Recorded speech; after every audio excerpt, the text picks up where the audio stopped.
सासरी कर्नाटकमध्ये आमच्या घरासमोर दत्त मंदिर आहे.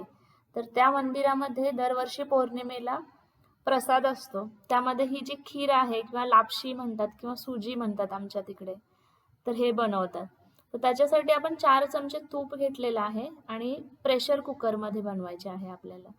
आणि 1 कप जी सुजी असते किंवा त्याला जो बारीक गहू असतो तो घेतलेला आहे आणि छान असं भाजून घेतलेलं आहे आपण त्याला तुपामध्ये. दुसऱ्या गॅसवरती मी पाणी ठेवलेलं आहे. 1.5 ते 2 कप पाणी ठेवायचं आहे तुम्हाला इथे. हे गरम करत ठेवायचं आहे पाणी आपण त्या गव्हामध्ये ऍड करणार आहोत. तर तुम्ही बघू शकता छान असं बारीक गॅसवरती भाजून घ्यायचं आहे आपल्याला हे.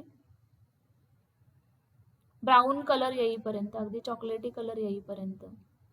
आणि त्याच्यामध्ये जे आता उकळलेलं पाणी आहे आपण एका साईडला ते आपण टाकून घेणार आहोत. पहिल्यांदा मी 1.5 कपच घातलं होतं पाणी, पण नंतर मी परत अर्धा कप त्याच्यामध्ये पाणी वाढवलेलं आहे, त्यामुळे थोडंसं मऊ होईल. आणि जर तुम्हाला खीर टाईपमध्ये बनवायचं असेल तर ह्याच्यामध्ये तुम्ही पाण्याचं प्रमाण थोडं वाढवू शकता किंवा मग गार झाल्यावर शिजून झाल्यावरती आपण दूध घालून खाऊ शकतो. तर आता मी कुकरचं झाकण लावून याला 3 ते 4 शिट्ट्या येईपर्यंत शिजवून घेणार आहे. आता परत दुसऱ्या एका पातेल्यामध्ये मी गूळ घेतलेला आहे. थोडासा कमी घेतलेला आहे मी 1 कपापेक्षा, पण 1 कप गूळ पण तुम्ही घालू शकता. आणि ह्याच्यामध्ये अर्धा कप पाणी घालायचं आहे आपल्याला.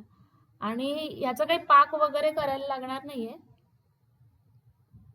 गूळ विरघळेपर्यंत आपण त्याला गरम करून घेणार आहोत. हे बघा अशा प्रकारे त्याचा पाक तयार झाला पाहिजे. तुम्ही बघू शकता इथे. आता कुकर जेव्हा गार होईल आपला तर त्याच्यामध्ये आपण हा जो पाक बनवलेला आहे तो पाक आपण घालायचा आहे. आणि ह्याच्यामध्ये मी भाजलेले ड्रायफ्रुट्स आहेत, मनुका आणि काजू बदाम वगैरे तुपात फ्राय करून घेतलेले आहेत ते पण घालणार आहे.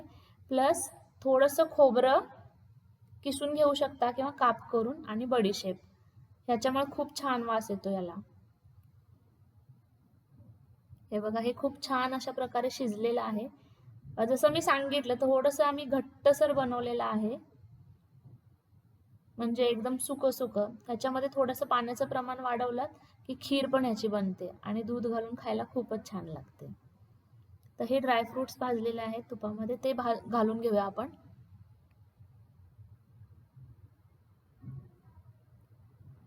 आणि इथे मी व्हिडिओ काढायचं विसरले, पण त्याच्यात मी खोबरं घातलेलं आहे आणि बडीशेप. आणि हा पाक जो होता गुळाचा तो पाक आपण ह्याच्यामध्ये घालून परत ह्याला झाकण लावून थोडा वेळ शिजवायचा आहे, 7 ते 8 मिनिटं बारीक गॅसवरती. म्हणजे जो गुळाचा पाक आहे तो छान त्याच्यात मुरला जातो. आणि मग तयार झाली आपली लापशी. प्रसाद म्हणून तुम्ही खाऊ शकता किंवा असंही गोड खायची इच्छा झाली तरी लगेच बनणारी रेसिपी आहे. प्रेशर कुकरमध्ये केल्यावर खूप छान आणि लवकर फास्ट बनते. आणि जाता जाता मायलेक रेसिपी चॅनेलला नक्की सबस्क्राईब करा, म्हणजे तुम्हाला आमचे असेच व्हिडिओ छान छान दिसत राहतील. त्याला काहीच पैसे नाही पडणार आहेत. सबस्क्राईब करा.